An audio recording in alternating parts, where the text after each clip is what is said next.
Dr. Cinema here. Let's continue on with Star Trek month.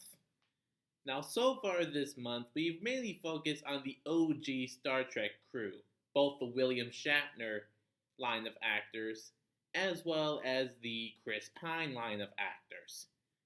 And while those are, of course, iconic people, it's time we bring in the other Enterprise crew.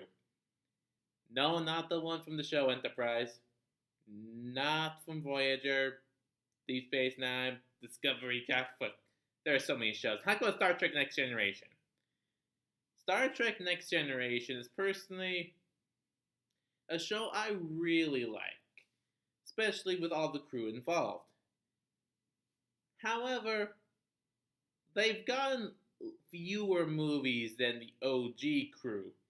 The William Shatner line of actors got 6 films starring their characters, while the Next Generation got 4 films. And really, only one of them is actually a good movie, and it's a great one too. No, I'm not talking about Star Trek Generations. It's unfocused, kind of contradictory to other movies, and weird stuff focused on in this film. And no, I'm not talking about Insurrection. The entire plot and conflict of the movie completely contradicts what Star Trek is supposed to be about. And no, I'm not talking about Star Trek Nemesis, because it's putting too much focus on some things, not enough focus on other things. The one good movie starring the Star Trek Next Generation crew is First Contact, and includes the enemy the Next Generation is most associated with, the Borg. Resistance is futile. You will be assimilated. I kind of reversed the 2 lines, but those are the famous lines of the Borg, a collective alien species that's part organic, part synthetic, robotic implants throughout their entire body. They have a hive mind. And they have gotten several episodes of the Next Generation in the Next Generation series, as opposed to the 1 episode appearance of Khan and then his appearance in the one movie. No, the Borg were a big focus of the Next Generation show, with Picard even being assimilated, but eventually brought back to his normal self. Now, of course, one thing is introduced into the Borg culture that has gotten some fans asking questions. It doesn't destroy the movie, no, not far from that. Far from that, it's still a great film. Well, I am talking about the introduction of the Borg Queen.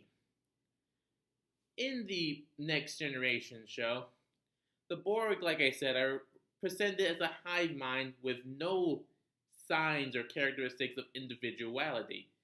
In fact, they really don't even have names, like Seven of Nine, the one girl from the show Voyager. That's basically the closest to a name a single Borg can get. Now, of course, in the show, they did manage to help a Borg actually discover what individuality was, and that Borg became known as Hugh. Needless to say, Hugh does not really factor into First Contact at all. Instead, we see the Borg return to their zombie-like collective mind culture, which is fine. But we also got a leader.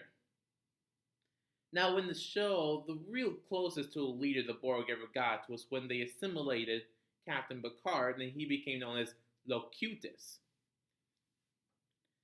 And so the introduction of the Borg Queen, it does raise some questions, especially since when it flashes back in the movie back to when Picard was first assimilated, it's somehow putting in the Borg Queen's voice and presence into those flashback scenes that wasn't seen on the show itself. So I guess the question here is the Borg Queen technically a retcon of everything we understand of the Borg? That's a little bit of a tough question to answer. In the movie, the Borg Queen states that she's not really kind of a leader in the same sense we probably think a leader is. She's sort of more of a physical representation of the collective mind of the Borg, overseeing the assimilation of millions of species. And she does mention that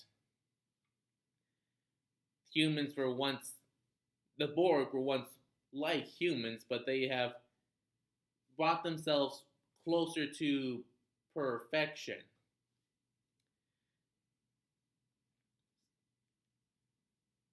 And Picard does bring up a good point when he remembers back to when he was first assimilated, saying that they destroyed that Borg ship that assimilated him, that the Borg Queen, if she was there, is supposed to be dead. And the Borg Queen just kind of makes fun of him for thinking so three-dimensional. So, it is possible that the Borg Queen is technically not a retcon, just a hidden truth that was kept secret in the show that, for whatever reason. From what I can understand, there is a Borg Queen that appears in the show Star Trek Voyager, which takes place in the 2070s after the events of the Star Trek Next Generation show.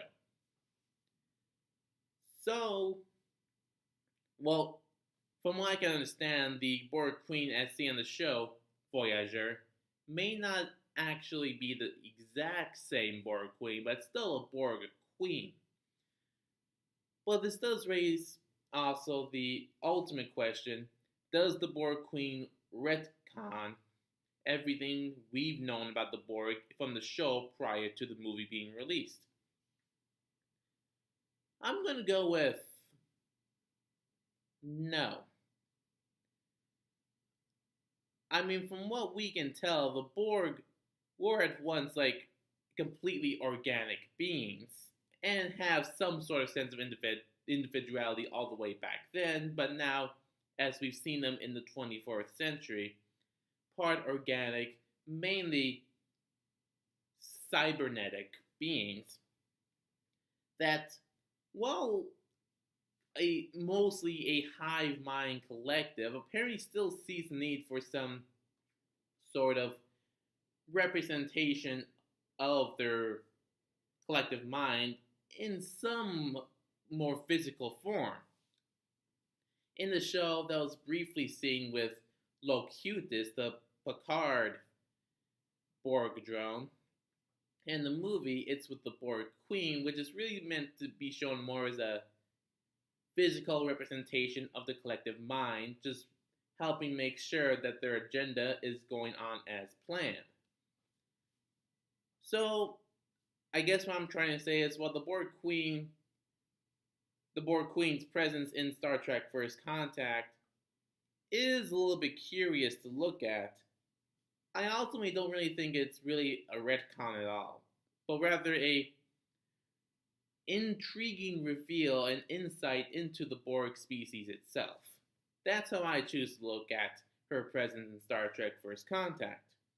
But of course, feel free to comment down below your thoughts. Like, subscribe, share. And in my next video, I'm definitely gonna be talking more about Star Trek Next Generation. Warp engines ready? Alright, Quachi. Engage.